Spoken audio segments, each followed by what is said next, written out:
Hello अस्सलाम वालेकुम रहमतुल्लाहि वबरकातुहू। मैं हूं सैयद रफ़ीक और आप लोग देख रहे हैं यूट्यूब चैनल हैदराबाद रफ़ीक। तो गाइस आज इंतखाबी जलसे-आम बमुकाम तिगलकुंटे पे मुनक़िद है। देखिए इस जलसे से जनाब बैरिस्टर असदुद्दीन अवैसी, जनाब अकबरुद्दीन अवैसी साहब और दीगर MLAs खिताब करेंगे। आपके हमारे सामने है। आज बीजेपी हो या RSS हो या हिंदू परिषद हो, हर एक का एक ही मकसद और मंशा है तो उस पर कोई बात करने वाला नहीं है।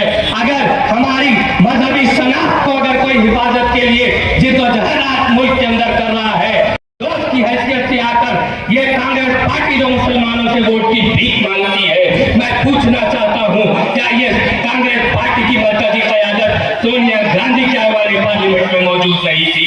मैं पूछना चाहता हूँ कि दीगर मुस्लिम कायदीन क्या वाले पार्लियामेंट के अंदर मौजूद नहीं थे? लेकिन आपने देखा है कि आपकी और मेरी मरकजी क़यादत बैरिस्टर असदुद्दीन ओवैसी की क़यादत थी, जिसने शरीयत मुतहरा की हिफाजत के लिए न सिर्फ जिद्दोजहद की बल्कि भरपूर इत्तेहाद मुस्लिमीन कर रही है। और इसी काम की बुनियाद पर आज मजलिस इत्तेहाद सिस्टम को संभाल लीजिए। मैं इसी के साथ जनाब राशिद फर्राज साहब कारपोरेटर शेखपुर से अदबन गुजारिश करूंगा कि वो आपसे मुखातिब करें। राशिद फर्राज साहब गैस पे तशरीफ फरमा। जनाब मुबीन साहब रुकन असेंबली बहादुरपुरा भी नहीं करते कि बैरिस्टर असदुद्दीन ओवैसी साहब के आगे इसमें मुकाबला करें, क्योंकि पिछले इलेक्शन में बैरिस्टर असदुद्दीन ओवैसी साहब ने 2,80,000 के ऊपर की मेजॉरिटी से जीते। मैं आप तमाम और मेरे माँ बहनों से अदबन गुजारिश करता हूँ, इस स्टेज से आज मरकजी जलसे से मुखातिब करते हुए अपील करता हूँ, इस बार हम लोग कम से कम 5 लाख की मेजॉरिटी से बैरिस्टर असदुद्दीन ओवैसी साहब को और हबीब मिल्लत को टोपे में देंगे। तो इंशाअल्लाह ताला फिर अगले इलेक्शन में किसी की हिम्मत नहीं होगी सदर मोहतरम मेरे और आपके सदर के सामने कोई मुकाबला करे। बस यही गुजारिश करने के लिए आपके सामने आया हूँ। जज़ाकल्लाह, अस्सलाम वालेकुम। साहब इंचार्ज शोबे तंजीम वो साबिक़ा कारपोरेटर से गुजारिश करूंगा कि वो जलसे का मुखातिब करें। हर जमात अपने अपने उम्मीदवारों को मैदान में उतारती है, उसी तरह आपकी अपनी जमात वज़ीर मजलिस इत्तेहाद मुस्लिमीन भी इंतखाबात में हिस्सा लेते हुए अपने उम्मीदवारों को मैदान में उतारती है। आप जैसा जानते हैं मजलिस इत्तेहाद मुस्लिमीन हमने इंतखाबात में देखा है, तो फिर दोबारा जब इंतखाबात आते हैं कभी वो नजर आते। उसके अलावा अगर कोई मसला पेश आता है अवाम को, तो अवाम की मसाइल को न सुनने के लिए, न देखने के लिए, न उन मसाइल को हल करने के लिए कोई नजर आता है। मेरे भाई अगर वो नजर आते हैं तो आज के इस दौर में तो फेसबुक के जरिए, फोन के जरिए मरीज को उसको दवा मुंतकिल करने के लिए मजलिस के अरकान मुतहर्रिक होते, यकीन मिल्लत की हिदायत पर उनको दवाखानों में इलाज होता था और उनके लिए असला दवा मना खुल गया था। वो ईद के पेशेंट्स के लिए टोरेसी हॉस्पिटल खुल गया था। अरे पेशेंट्स के लिए तो वो हाल था, लोग जब लॉकडाउन के हालत में जेबों में घरों में पैसा था और अनाज की बूंद बूंद के लिए तरस रहे थे, वैसे हाल और माहौल के अंदर उनको अनाज पहुंचाकर खिदमत करने वाली अगर कोई जमात आपको नजर आ रही थी तो सिवाय मजलिस इत्तेहाद मुस्लिमीन के आप बताइए अपने किसी की इम्यूनिटी कब उसको पहले जो है कोई पकड़ता था, लेकिन आपने हमारी नुमाइंदे मिल्लत साहब भी बैठे हुए, कॉर्पोरेटर सीनियर भी बैठे हुए, कई कायदीन बैठे हुए, कई लोग सियासत से वाबस्ता है।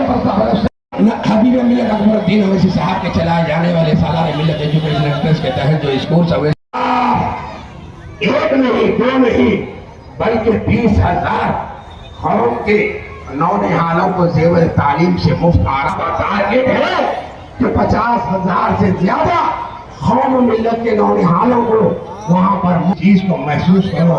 कोई MLA पर ये जिम्मेदारी आयद नहीं होती। दुनिया हिंदुस्तान के अंदर रियासत के 5,000 से ज्यादा MLA करते हैं। कोई MLA या कोई मिनिस्टर या कोई चीफ मिनिस्टर अपने जाती सरफे से अपनी कौम की जो है तालीमी पसमानदगी को दूर करने के लिए नहीं खर्चा करता। आप बताइए, मैं आपसे कह रहा हूँ वक्त की तंगी है।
बारिश आ चुकी है, खाजा भाई भीग चुके हैं, देखिए।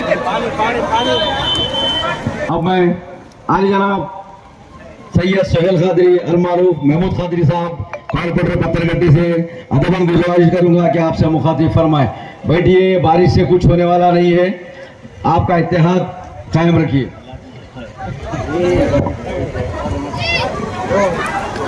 बिस्मिल्लाहिर्रहमानिर्रहीम। मुस्लिमीन के अरकान बल्दिया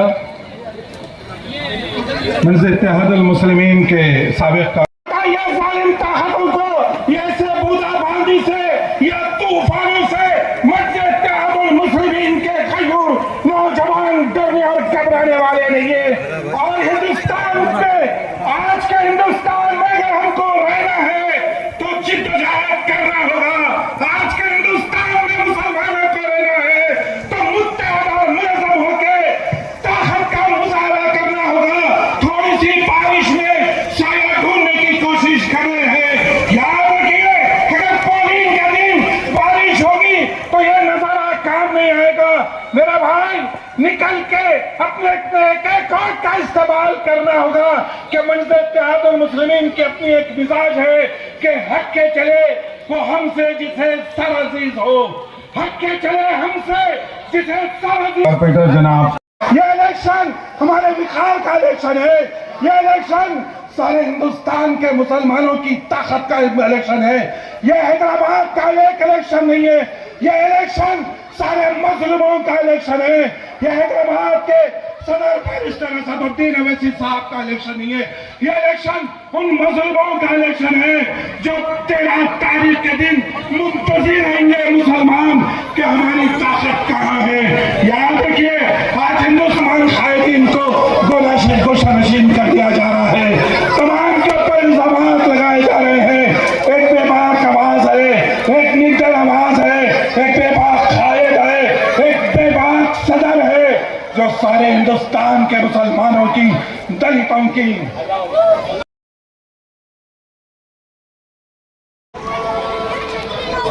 माशाल्लाह पड़ती बारिश में भी जलसे के लिए ठहरे हैं।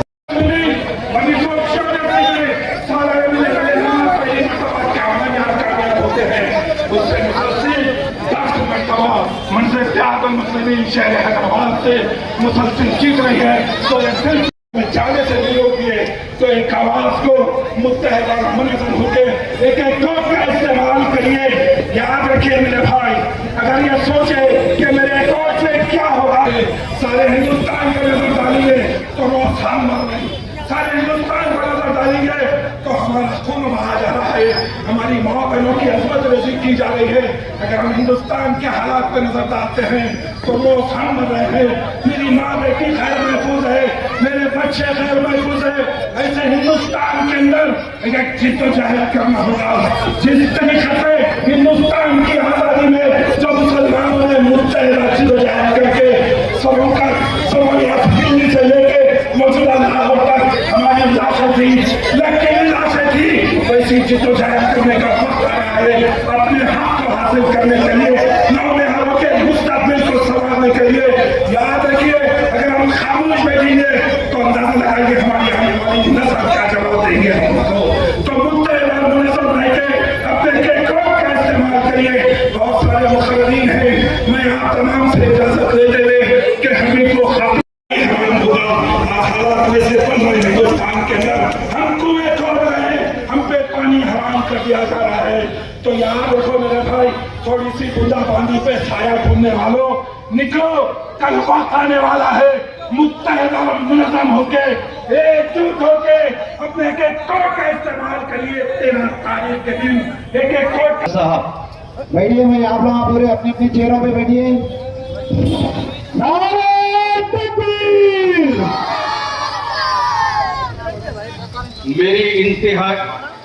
मेरी इंतहाई निगाही यही है कि तेरे नाम से पैदा कर रहा हूँ।